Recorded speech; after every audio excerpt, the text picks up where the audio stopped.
കലാഭവൻ നവാസ് അന്തരിച്ചു. ചോറ്റാനിക്കരയിൽ ഹോട്ടൽ മുറിയിലാണ് മരിച്ച നിലയിൽ കണ്ടെത്തിയത്. പ്രകമ്പനം സിനിമയുടെ ചിത്രീകരണത്തിനാണ് ഹോട്ടൽ മുറിയെടുത്തത്. ഹൃദയാഘാതം മൂലം കുഴഞ്ഞു വീണ് മരിച്ചെന്നാണ് പ്രാഥമിക നിഗമനം. നിതിൻ സേവ്യർ ചേരുന്നു. നിതിൻ, ഇപ്പോൾ ലഭിക്കുന്ന വിവരങ്ങൾ.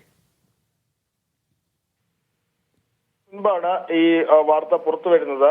സിനിമാ നടനായ കലാഭവൻ നവാസ് അല്പസമയം മുൻപാണ് ചോറ്റാനിക്കരയിലെ ഹോട്ടൽ മുറിയിൽ കുഴഞ്ഞു വീണ് മരിച്ച നിലയിൽ കണ്ടെത്തിയത്. സിനിമാ ചിത്രീകരണവുമായി ബന്ധപ്പെട്ടായിരുന്നു അദ്ദേഹം ചോറ്റാനിക്കരയിൽ എത്തിയത്. പുതിയതായി അഭിനയിക്കുന്ന പ്രകമ്പനം എന്ന സിനിമയുടെ ലൊക്കേഷനിൽ നിന്നുമാണ് അദ്ദേഹം ഈ ഹോട്ടൽ മുറിയിലേക്ക് വൈകിട്ടെത്തുന്നത്. ഇന്ന് ആ സിനിമയുടെ ഷൂട്ടിംഗിന്റെ അവസാനത്തെ ദിവസമായിരുന്നു. അതിനുശേഷം ഈ ഹോട്ടൽ മുറിയിൽ നിന്നും ചെക്കൗട്ട് ചെയ്യാനായി അദ്ദേഹം ഹോട്ടലിലേക്ക് എത്തിയായിരുന്നു. പിന്നീട് അദ്ദേഹം ഇറങ്ങി വരാത്തത് കൊണ്ട് ഹോട്ടൽ ജീവനക്കാരാണ് മുറിയിലേക്ക് അന്വേഷിച്ചപ്പോൾ ഇത്തരത്തിൽ മരിച്ചു കിടക്കുന്നത്, ഹോട്ടൽ മുറിയിൽ മരിച്ചു കിടക്കുന്നത് കണ്ടത്. പിന്നീട് പോലീസിനെ ഇവർ വിവരം അറിയിക്കുകയായിരുന്നു. പോലീസ് ഉടൻ തന്നെ സ്ഥലത്തെത്തി ഇൻക്വസ്റ്റ് നടപടികൾ പൂർത്തിയാക്കിയിട്ടുണ്ട്. നിലവിൽ മൃതദേഹം ചോറ്റാനിക്കരയിലെ തന്നെ ഒരു സ്വകാര്യ ആശുപത്രിയിലേക്കാണ് മാറ്റിയിട്ടുള്ളത്.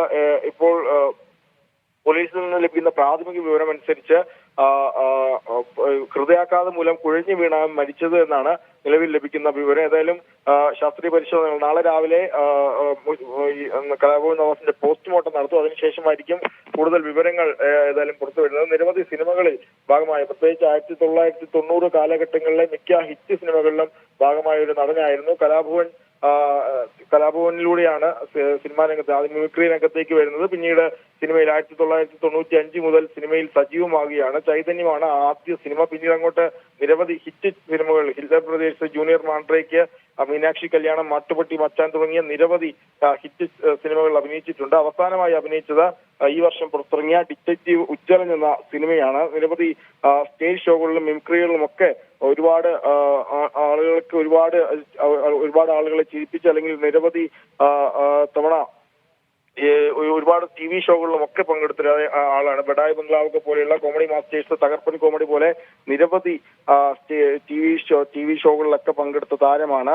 നിലവിൽ പ്രകമ്പനം എന്ന സിനിമയുടെ ഷൂട്ടിങ്ങിനായാണ് അദ്ദേഹം ചോറ്റാനിക്കരയിൽ എത്തിയത്. ആ സിനിമയുടെ ഷൂട്ടിംഗുമായി ബന്ധപ്പെട്ട് ചോറ്റാനിക്കരയിലെ ഹോട്ടൽ മുറിയിൽ കഴിഞ്ഞ കുറച്ച് ദിവസമായി അദ്ദേഹം മുറിയെടുത്ത് താമസിക്കുകയായിരുന്നു. അതിനുശേഷം ഇന്നായിരുന്നു മുറിയിൽ നിന്നും ചെക്കൗട്ട് ചെയ്യേണ്ടിയിരുന്നത്. ചെക്കൗട്ട് ചെയ്യുന്ന സമയമായിട്ടും അദ്ദേഹം മുറിയിൽ നിന്നും ഇറങ്ങി വരാത്തതിനെ തുടർന്നാണ് ഇത്തരത്തിൽ ജീവനക്കാർ പരിശോധന നടത്തുന്നത്. ഈ പരിശോധനയിലാണ് അദ്ദേഹത്തെ മരിച്ച നിലയിൽ കണ്ടെത്തിയത്. ഏതായാലും നിലവിൽ ലഭിക്കുന്ന വിവരം അനുസരിച്ച് മറ്റ് സംശയങ്ങളൊന്നും പോലീസിനില്ല. കുഴഞ്ഞു വീണ് ഹൃദയാഘാതം മൂലം കുഴഞ്ഞു വീണ് മരിച്ചു എന്ന് തന്നെയാണ് പ്രാഥമിക നിഗമനം. ഏതായാലും ശാസ്ത്രീയ പരിശോധനകൾക്ക് മാത്രം, പോസ്റ്റ്മോർട്ടം നടപടികൾക്ക് ശേഷം മാത്രമായിരിക്കും ഇതിലൊരു അന്തിമ തീരുമാനം അല്ലെങ്കിൽ വിവരം പോലീസ് പറയുക. ഏതായാലും നാളെ രാവിലെ നടന്ന പോസ്റ്റ്മോർട്ടം നടത്താൻ തീരുമാനിച്ചിട്ടുണ്ട്. നിലവിൽ ചോറ്റാനിക്കരയിലെ ഒരു സ്വകാര്യ ആശുപത്രിയിലാണ് നടന്ന മൃതദേഹം സൂക്ഷിച്ചിട്ടുള്ളത്. ധന്യ.